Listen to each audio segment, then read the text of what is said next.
Welcome into A to Z Sports Prime Time on this Wednesday evening, the last day of July, July 31st, the best month of the year. We're happy to have you in for another episode of the Prime Time program. 2 days of padded practice in the books, and we have some observations, actual football talk to dive into tonight. We'll get into what we've learned, the biggest and most important things we learned from the first 2 days of Titans padded practice. We will also talk about the position groups that we feel more confident in or potentially less confident in based on what we have seen in actual football practice. This is my thing, and I'm not going to act like it's an original thought, but just being around coaches and asking coaches and talking to coaches about football practice, none of them want to talk about practice until you actually put pads on, until you can start to make it look like football really looks, right? Where the physicality,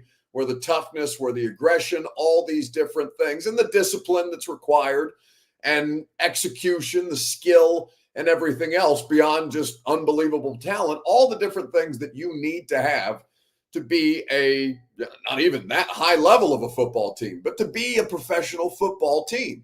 So we'll talk about the observations that we've made through the first couple of days of actual football practice and get to the position groups that maybe our confidence level has risen or fallen. Speaking of rising or falling, we'll do that at the end of the show with a little bit more from Titans practice. As a matter of fact, you're going to hear from Calvin Ridley. You're going to hear from Jeff Simmons. You'll also see some work from Tracy Rocker, the defensive line coach. We've got a ton of stuff to dive into, and I'm happy to have you guys in for this evening's program. So with that being said, before we start the program, I need you guys to share this show on Facebook, YouTube, Twitter, and on Twitch, wherever you are spending your time with us.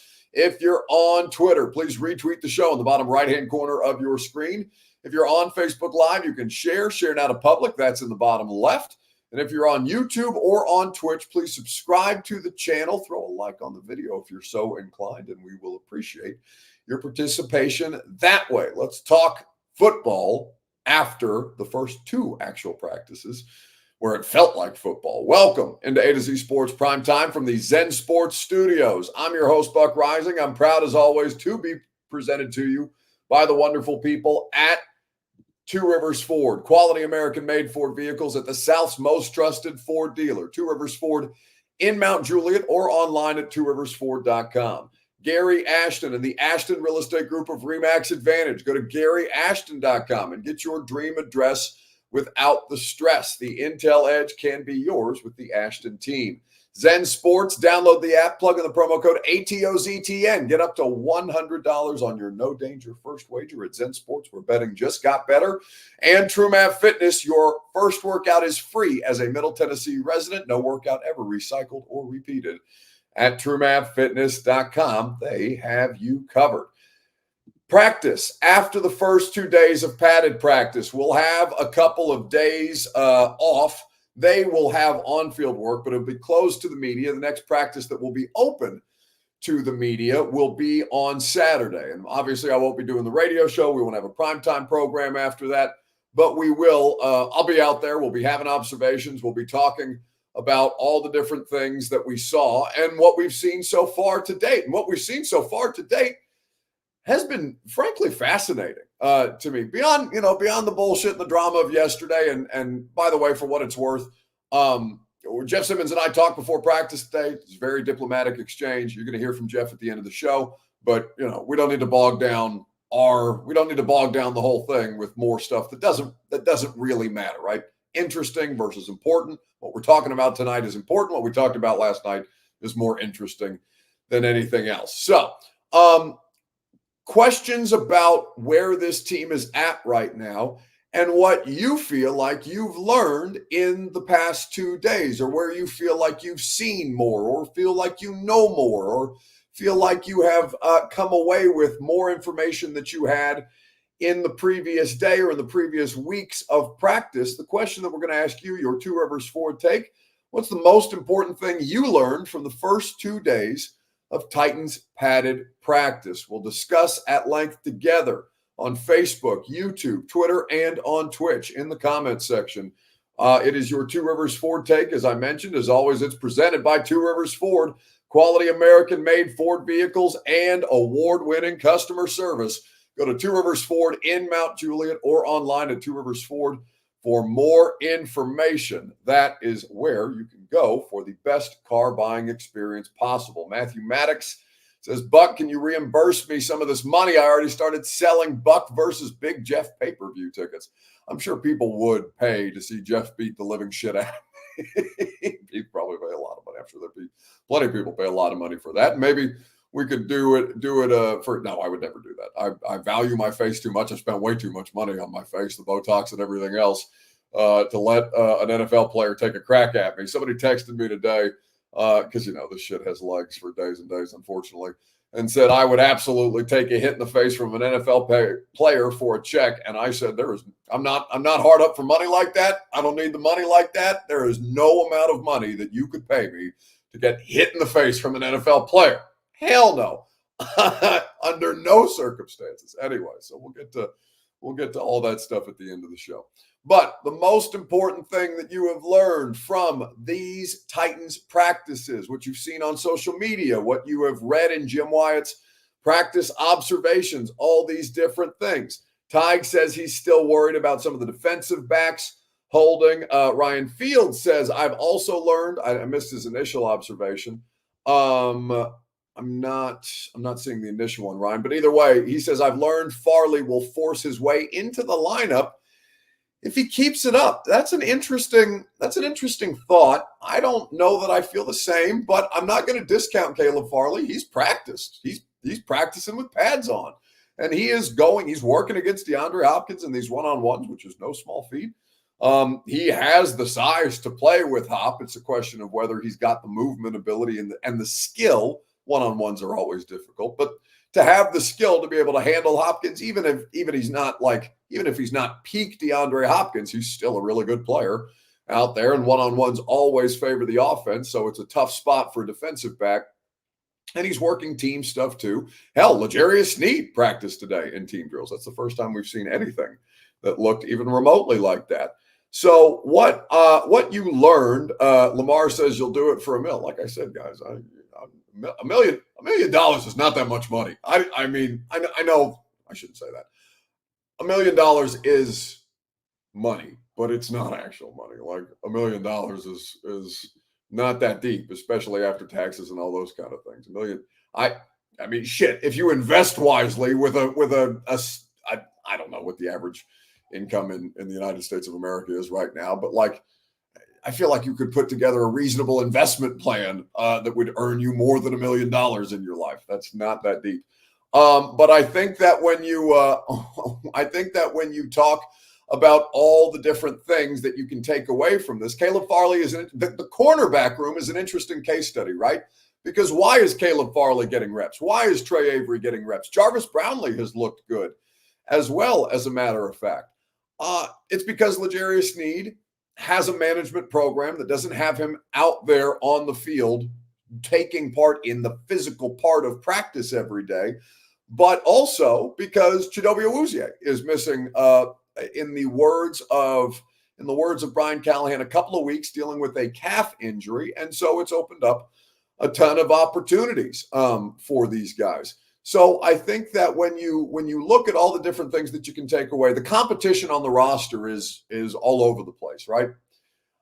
But my primary takeaway, and I'll get to this here in just a second, is about the offensive line. And I'll tell you what that is right after I remind you that the Primetime program is made possible by the wonderful people at Zen Sports. Download the app, plug in the promo code ATOZTN. Get up to $100 on your no danger first wager. Terms and conditions do apply. Must be 21 plus and in the state of Tennessee to bet at Zen Sports. No matter what your favorite major sports is, grammatically correct, I believe, you should bet on them at Zen Sports, where betting just got better, the best in the business. All right, so my biggest observation is about the offensive line. And the most important thing that I've learned about the offensive line, because we can actually have offensive line and defensive line observations right now. It is that the right side of the offensive line, through the first two padded practices and in the Nissan Stadium practice, the right side of the offensive line does not inspire confidence. OJ does not inspire confidence. Sadiq Charles does not inspire confidence. Can they improve? Can they get better? Absolutely. But to date, it has been dominated by the defensive side of the ball. The offense did get better, and I thought they made some adjustments today in the teamwork, more short passing. They were trying to run the ball. They were having success running the ball, but they can't get anything. They haven't been able to get anything meaningful accomplished downfield yet. Early in training camp, first 2 weeks of practice. I preface all of this by saying that first. But they haven't been able to get anything meaningful accomplished down the field because the defensive line is significantly better than the offensive line unit right now. Jeff is a problem. Jeff had an unbelievably nasty move I don't think it was a full-on swim move. And I'm not specific to the terms on the different techniques that they use, but just the way that he shocked and shed Lloyd Cushenberry today was so efficient and effective and violent that he got into the backfield immediately. Him and Tavondre Sweat are a problem. The only issue with Sweat is that he doesn't have the stamina right now. Can he get there? Absolutely. This is early in training camp, even though we have a football game tomorrow, the Hall of Fame game. As a matter of fact, it is tomorrow, and then next week will be a game week for the Tennessee Titans. How about that? San Francisco 49ers coming to town, not this coming Saturday, but the following Saturday. So that will be a great time. But the most important thing that I've learned through the first 2 days of padded practice is that Jeff Simmons, Tavondre Sweat, greater than Cushenberry, Cushenberry, Skoronski and Charles, the interior of the offensive line versus the interior of the defensive line. It has been a mismatch. Now, there will be days where the offensive line looks better. This is not last year's group. It's not, I felt like I knew immediately that last year's offensive line group was insufficient. Lucas was trying to, on the radio show when we were doing the training camp broadcast, Lucas was trying to sell me on the idea that last year's defense was going to be like elite up front. And they were middle of the pack as a defense. In fact, I think they were the best red zone defense if memory serves me correctly. They were really efficient there, but they kept letting teams get to the red zone because they would give up these explosive plays and all these other things. So they finished about middle of the pack overall as a defensive unit. And what I'm seeing right now is definitely more juice up front when Sweat's in the lineup. And I think Sebastian Joseph Day is a fine player. Like, he's a rotational player. He's a starting caliber player in this defense. And so they'll be able to move Jeff around theoretically. I think Day and Sweat will play almost exclusively on the interior, but I think they can move Jeff around outside. I think Madden had him listed as a defensive end, as a matter of fact, which didn't really make a lot of sense to me. But with losing Autry, we talked about the versatility of Autry last year. Danico Autry practiced with the outside linebackers a lot of time when he was on this roster. Now, I don't expect Jeff to make a positional move in individual drills every day of practice. I think you can line Jeff up on the outside. He's fast enough. He's explosive enough. He is a legitimately versatile player, and you can scheme around him, but you can also scheme around Sweat if he can play enough. Chosen says, how is Caleb Murphy looking? Not good enough. I need more out of Weaver. I need more out of Murphy. I need more out of the guys that aren't Arden Key, because Arden Key is going to get suspended for the first 6 games of the regular season, and that is a way bigger deal than it felt like people made it yesterday. And I know there was a bunch of bullshit going on yesterday that distracted people from the actually important stuff. But the actually important stuff is, man, that edge group is questionable at best. And especially, Chris Frazier says Shane Ray. Brother, Shane Ray has not been an NFL caliber player in quite some time. And Denard Wilson talked about it today, where, he's getting up to speed, for lack of a better term. And Denard was very complimentary of the way that Shane has approached it. But I just can't imagine that they ride this out with the existing group that they've got. Like I said, it's early on in the process, and there will be players available. There are players available right now, and I don't necessarily know that the players that are available right now in the open market are significantly better than what they have. A lot of guys on that list dealing with injuries that basically cost them the entire year last year. Carl Lawson in particular. Ngakoue, I want to say, was relatively healthy, unless Bert might be able to fact check me in real time. I don't have his game logs up in front of me, but I know Carl Lawson, Tyus Bowser, some of the names that you see out there it's not an ideal situation, right? This is not an ideal situation, but plenty of teams will deal with it. They'll have to manufacture the best pass rush that they can. And I think Sweat and Jeff will go a long way to that. But Sweat has to be a 3-down player. And right now, they're working to improve his conditioning throughout the course of this. He's getting into football shape. 13 games, 13 starts, 4 sacks, says Bert. So I appreciate that. He's not the best. Yannick Ngakoue is definitely not at the peak of his powers either. And I want to say he's under 30, ironically enough. He has been in the league for a long time to be, if he's not under 30, he is 30 at this point, or right around there. I think Bert is mouthing to me 29, maybe going to be 30 by the time the season starts. So I think that there is a lot of this stuff that you have to keep in the back of your mind, understanding that the defense right now that's out there kicking ass with Arden Key is going to be it'll be less, right? It'll be less than without Arden. Arden is a good player. Arden is a quality NFL player. I think that Arden Key, just like anybody else, has room for improvement, and I think that he is best served as a situational player. But I would keep an eye on that edge group and how they manage that, because right now it, like I said, does not inspire confidence.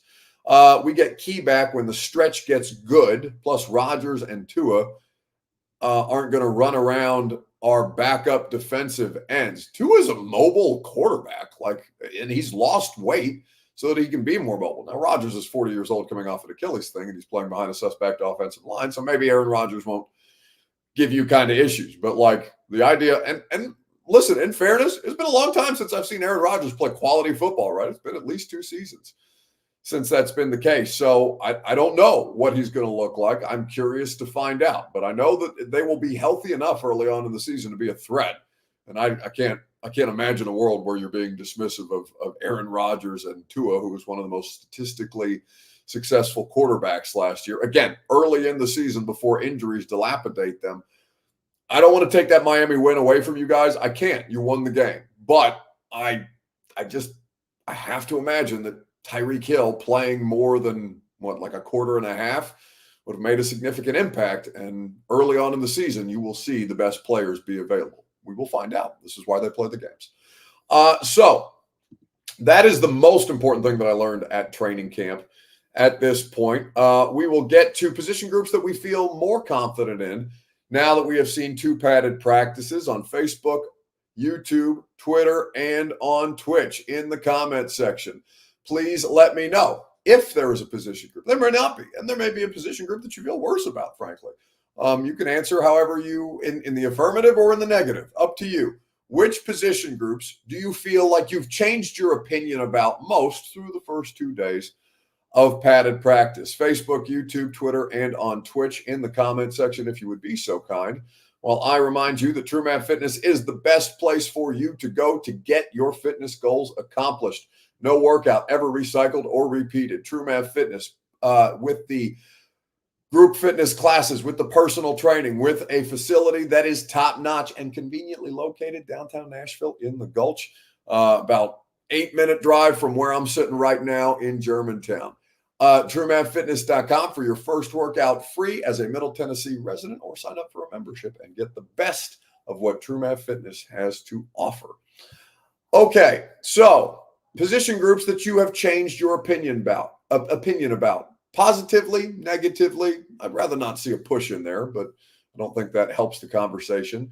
Tig says, having the early bye week helps the Key suspension, or does it not count? It doesn't count. No, he misses 6 games, not 6 weeks, right? It's like NPF. NPF, I think, returned or was eligible to return. Was it the bye week with NPF?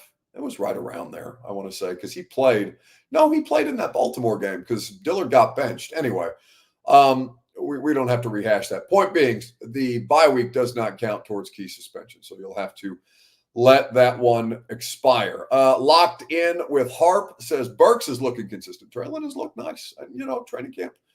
Kyle Phillips looks nice in training camp. Kenneth Murray looks nice in training camp. That's not insignificant. I'm not taking that away from them either, but worth monitoring how players like that carry practice over to game situations, preseason, regular season, or otherwise. Everybody looks good at this time of year, especially before camp and injuries start to wear these rosters down. DBs, his curator, that is the position group that he is feeling the most confident in. Linebackers, says Captain Trips. I will say Kenneth Murray is all over the place on the field. I think Bert said he looked like the Predator out there today in his half jersey, talking shit to Josh Wiley. I think Josh Wiley started talking shit, and then Kenneth Murray jawed back at him, and DeAndre Hopkins broke it up before anything could escalate to the point that we saw yesterday. But I think that there is, I would say I'm more confident in the linebacker room than I was 2 weeks ago. Kenneth Murray is still, there's too much tape of him being, being below average is probably the most diplomatic way that I could put it.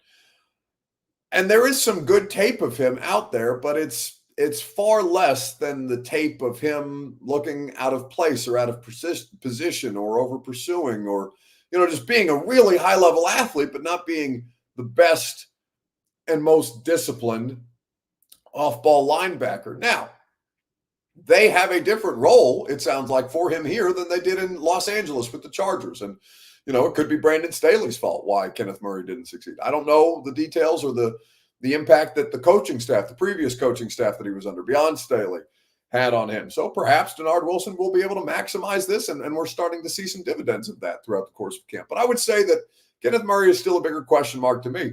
Honestly, I feel pretty good about Jack Gibbons, and I'm surprised to say that. Not the best athlete, but he's a fine athlete. And the thing that I think buys him a little bit more than his athleticism, dude is long. Like, he's got a huge wingspan. He's very tall. He can maybe not hold up the best in coverage, but he's not the worst in coverage either. Like, the combination of the two of them is intriguing. So I will say that I feel better about the two of them, the combination of the two of them. Cedric Gray is yet to crack the first team reps, but could that happen as training camp continues and things continue to develop? Yeah, I would say that is something to keep an eye on. So I'll go with off-ball linebacker. I feel better about the off-ball linebacker situation than I did a week ago, which maybe isn't saying much, but there's nothing wrong with having low expectations and seeing them exceeded. Patrick Bird says, Buck, I read a report that Farley is looking good. Is that right? How much is he actually out there? He's out there the whole time. To his credit, Caleb Farley is out there playing football. I know he's incredibly pleased with what he's been able to do so far. He's not repping with the ones or with the twos. He's been primarily with the threes. But like I said, he takes on DeAndre Hopkins almost every day. And it's like one of the first reps of 7-on-7 that we see, where it's Caleb Farley and D-Hop out there one-on-one. And it's been competitive. He had a couple flags that he would have drawn today. The officials were out there today. But yeah, there were some flags going around for OPI and for defensive pass interference as well. I saw Derek Mason, teammates out there jawing at one of the refs from the sideline as media, and also drew a flag in favor of Burks, because I think it was Snead that jammed Burks in the face or something like that, hands to the face, and didn't initially get the flag. And then Derek Mason, wide receiver, out there jawing on behalf of his brethren, got the flag called on Snead in that moment. Andrew Brown says, "What's your opinion on Gray? How's he looking?" I think he's wrong. I think he's got the tools. He's got the tools to be able to do the job at some point, but I just don't think it has to be right away. I don't think it has to be immediately, especially not right now. You can make a determination after preseason for yourselves. I'm sure you guys will have observations next week. We won't do primetime, obviously, on Saturday, but we will certainly talk about it Sunday night. So I'd be curious to see what your guys' reactions to what you see out there during preseason are, because it's not really schemed, but, it's the closest thing to real football can we get. Eric says, how are Mason Kinsey and Kyle Phillips holding up? Phillips always looks good at this time of year, so I hesitate to gas Kyle Phillips up for a third straight offseason, only for him to, not be available or something happen at some point. But he's worked. He's been quiet. He's worked. And there's no question that he's an efficient player. The durability thing is always good. I mean, it's a question for Jaquan Jackson. Jaquan Jackson, not a big person. Mason Kinsey, not a big person. Kyle Phillips, not a big person. Durability is a thing when you play in the NFL and you are that size, even if you are a special athlete. And I believe Kyle Phillips has the ability to roll out of bed and play slot in the NFL. The problem is he spontaneously combusts every time. Not every time he takes contact. Obviously, I'm being a bit dramatic there, but you get my point. Kyle Phillips' availability has been a problem. Do you think they'll do joint practices how they did Saturday at Nissan? I don't know what that means specifically. Like the way that they had the schedule of the practice, or like 7-on-7 team, 11-on-11. They'll do. I mean, Callahan and Mike McDonald will get together, probably at some point in the next week and talk about how they want to conduct it. But I mean, I don't know. I'm sure there will be some semblance of all of that with what you saw. Joint practice. Oh, are you saying joint practice in the open stadium? No, they're not going to do that. That's going to be at Ascension. That I think the opportunities for fans, like that was the only wide scale, hey everybody come hang practice that they're going to have at for the Titans in training camp this year. There's not one. You've got Kenny Chesney's concert coming up, so I don't think that is going to be. I don't think that is going to be feasible, given that they're basically going to have the turf pulled up over there until they play that game next Saturday. Well, I guess Kenny Chesney's going to happen first, and there will be a preseason game. But no, I would not expect a. There's nothing planned right now. There's nothing out there about a Nissan Stadium joint Titans practice. I think if it's my understanding that there's like a lottery almost where you have to go online to the Titans website. You guys would be able to tell me better than I would be able to articulate it, because fortunately, I don't have to deal with that to be able to go to practice. It's just part of my job. But I think there's like a lottery with 3 open practice opportunities for the fans to be able to claim tickets. And then once they run out, it's kind of first come, first serve. And then there's also like individual groups. There's companies, there's suite holders, all that kind of stuff that will basically be out there for the rest of camp. There's just not room to put everybody the way that they used to do, which is unfortunate, because I know a lot of people enjoy training camp practices that way. Somebody else asked if this was the second or third fully padded practice. This was the second today. They will practice again this week before the Saturday practice, but Saturday will be the next one that is open. All right, rising and falling. Whose stock rose? Whose stock fell this week in sports? We'll get to it here in just a second. But I forgot to play this video from Calvin Ridley, who also has been one of the stars of training camp so far. He is incredibly sudden. He is incredibly efficient as a route runner. You can tell that there is any rust that the Jags were dealing with last year, Calvin Ridley does not appear to be dealing with right now, and he has been excellent to date. I was hurting for the first 2 days, bro. I go home like, man, my neck is killing me. So you do. Do you feel hotter at all when you're wearing those? Hotter? Does it feel like it holds the heat in? Nah, I don't feel hotter. I just feel it's just heavy, man. Yeah. How you like the look? How you like the look of it? And tracking for the ball, like how does it come into play with that? Nah, it doesn't affect you at all. I don't think it affects you. I mean, once you get past the first days of, if I was in off season with the cap, I would have my helmet in off season, but I didn't have the cap on it. If I had that, I'd probably be fine. Now it's adjustment. It's nothing, I think now we all adjusted to it. Any consideration of wearing that in game? Nah, man, I ain't putting that on, man. I'm not putting. I can't wait to take it off, honestly. How you like the look of them when you see other guys in them? I don't like them. Yeah. I don't like them. What's first set of one-on-ones like with the DBs, and how you think you guys did today? I think we could be better. Obviously, as a group, we want to win every rep. So when I look around, I just want to see us win. So I didn't see us winning every rep, but I think we could get, like I said, we all just got in the shoulder pads. Our wiggle's not, there. These guys want to really just clamp onto us and hold, but I thought we did pretty good today. I mean, like I said, we want to work on moving guys. So tomorrow, I know, today we're gonna go in there and look at it, and we need to work on our releases better. What do you feel about the intensity today? Oh. Kind of getting a little heated there.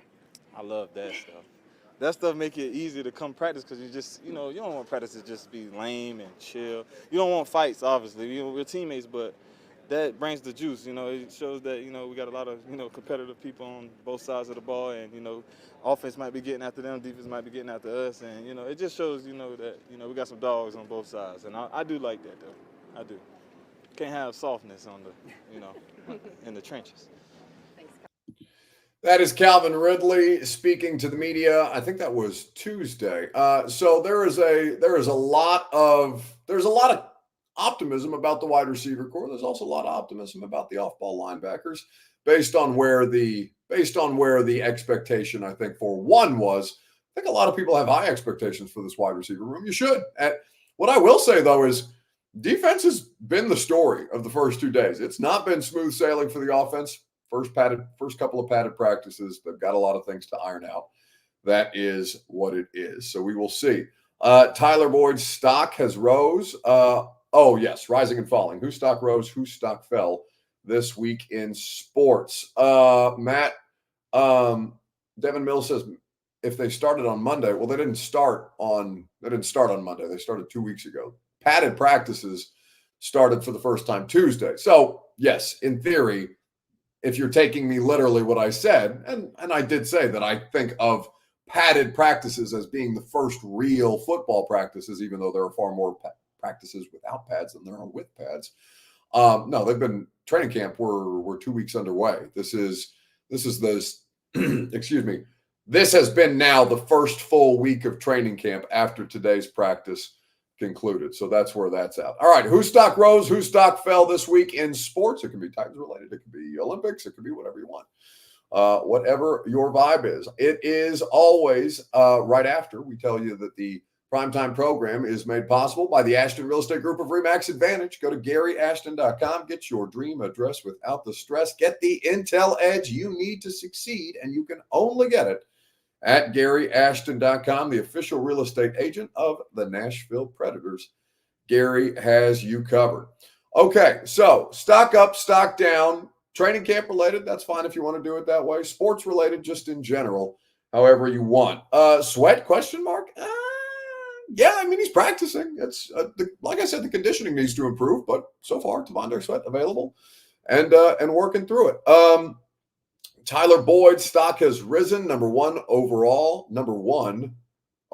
3 wide receiver. What? Number one overall 3 wide receiver named by FanDuel. I don't know what the hell that means, but happy for him. If that is anything of consequence, I'm not quite sure how to take that. Kenston says offense looked way better when they went unscripted. I'd agree with that, honestly. And that's always been a talking point, Kenston. And I don't know where that comes from. You put the ball more in the quarterback's hands, and it's more instinctual that way. Obviously, they have guidance from the sidelines and things like that. But they definitely went with the quick passing game to try and keep the defense off their back. Let's see. Are they going to let Weaver take over without signing anyone else? That remains to be seen. Right now, that's the case. They have a couple of days to work guys out, have guys in for visits. We'll see if they make a decision before the next open practice on Saturday. Burks and Brownlee stock up from Jebo. I see Murray stock up from Billy Ward. Nobody with a stock down.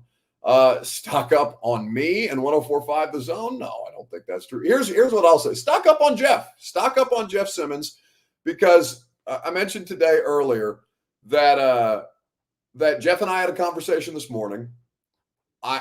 Jeff and I both wanted to make sure that we talked to one another before I went back on air and had to talk about this bullshit from yesterday for 3 more hours, because, temperatures were up on both sides yesterday, and it would not have gone well if both of us would have hashed that out in real time. I don't think that would have ended well for anybody involved, frankly, based on how hot the emotions were across the board. But today, at like 7:45 a.m., I went out to practice early.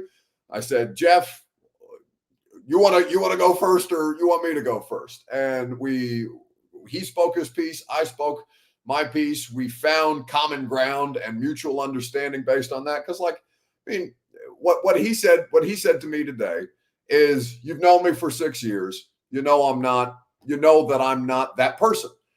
And my position was, well, yes, correct. You have never been that person that I saw you be yesterday. But there's nothing wrong with you being intense or wanting to make yourself known based on how you feel about these things. So, like, my point was, I don't mind if you're that person. I was just trying to not have it be an incident on the air, which is why I'm telling you, Jeff, we're on the air. People can hear what you're saying. There's live mics and cameras all around you. And once we kind of had that understanding, then we move on. That's how these things go. Like I told you guys yesterday, this shit happens. You work through it. You have to have a productive working relationship. And that's what we were able to accomplish today. All right. That is, stock up Jeff Simmons, because this was not a part of our conversation, but Jeff was available to the media after practice and he spoke on the entirety of it. I have an understanding where I'm coming from. I have an understanding where he's coming from. He have a job, I have a job. At the end of the day, I take full accountability of my actions on the field. I mean, that'll never happen again with me. Like I said, I always talk about that switch, when to turn it on, when to turn it off. I was kind of still had it on coming off the field, of course, with the way practice went. But that, like I said, that's not me. It'll never happen again. And to all you guys, like I said, I apologize. And not because it's hit social media, but it's because who I am. That's not my character. And I think from here on out, like I said, from that point, like I said, I spoke on about it. I'm ready to move forward. Any football questions, I'm here to answer. Is that part of being a leader too, Jeffrey? That setting an example for others, is that where that's coming from also? Most definitely. We talked about everyone know I'm a leader on the team, and I don't want none of my teammates saying that. And like I said, that's not who I am. You know, I look at myself first, because being a leader, you have to point the finger to yourself first. And like I said, me and Buck talk, we have an understanding. And like I said, I told him where I was coming from. He told me where he was coming from. Like I said, ready to move on from. You seem very angry with us in general lately. What's the root of that? And what can I just said, that's not me. We're going to move forward from that. I'm ready to focus on football. I just want to win. Like I said, I'm not with all the social media stuff. I got a text message even from a PR lady, just even delete social media while I'm in camp. Because like I said, I don't want to get the text message. Told my family, don't send it to me no more, none of that. But like I said, I'm not angry at you guys. I don't have nothing against you guys. You guys have a job, I have a job. We know you guys going to critique us. I mean, we're not going to like it. And like I told earlier, like, we also have a right to speak our opinion as well, just like you guys. So I'm not angry with no one. Like I said, some of the stuff I just don't like with some of the stuff to be said. That's my opinion. So it goes on at some length. But yeah, to Jeff's credit, that's not an easy thing to do. It's not. And listen, like I said this morning on the radio show, I don't know how many of you guys caught it, but both of us admitted where we misstepped in the whole messy situation. And we're able to come to an agreement about that. The only regrettable part of it, again, I have no issues with what Jeff said or how Jeff said it. Truly, I don't. That is a part of our job. Like, when you have microphones in front of your face, when you express opinions about a professional athlete, when you yourself are not a professional athlete, of course they're going to get shitty at you. That's totally par for the course. What we were trying to avoid yesterday that wasn't avoided was where it happened, right? Where it happened in front of so many things and people and camera and phones and then TMZ and Fox News and all this other shit. So I appreciate Jeff for the conversation this morning. Like I said, we move on. Like Jeff said, we move on. Stock up Jeff Simmons. Stock up everybody, because we're through the bullshit. All right. Until, inevitably I say something else that pisses somebody off, but that's okay. That's a part of the job. That's how this works. That's going to do it for us tonight. Radio show tomorrow. We're back in studio since there's no Titans training camp practice open to us. So we will enjoy the AC, because it's been brutal the past 2 days. We just sit there doing a damn radio show. That's what it is. So we will enjoy having you guys from 10 to 1 tomorrow. We'll talk a lot about Will Levis. Will Levis spoke today. We didn't have really much time to get to it on the radio show other than to carry the press conferences. But Nick Holtz said something fascinating today when we spoke to him this morning that I think you guys are really going to want to hear about, specific areas where Levis is improving. So we will have that for you on the radio show tomorrow. Also, Vols camp opens up tomorrow. So we're talking Nico, talking Levis, a lot of quarterback discussion later on. Have a great rest of your evening. We'll do it tomorrow a little before the Hall of Fame game, to give you guys a chance to, have this before you watch a couple of series of preseason football, and then immediately remember how much you hate preseason football, as we all do every year, a tradition unlike any other. Talk to you guys tomorrow morning at 10 a.m. on 104.5 The Zone. Acapella. Here we go. What's my name again?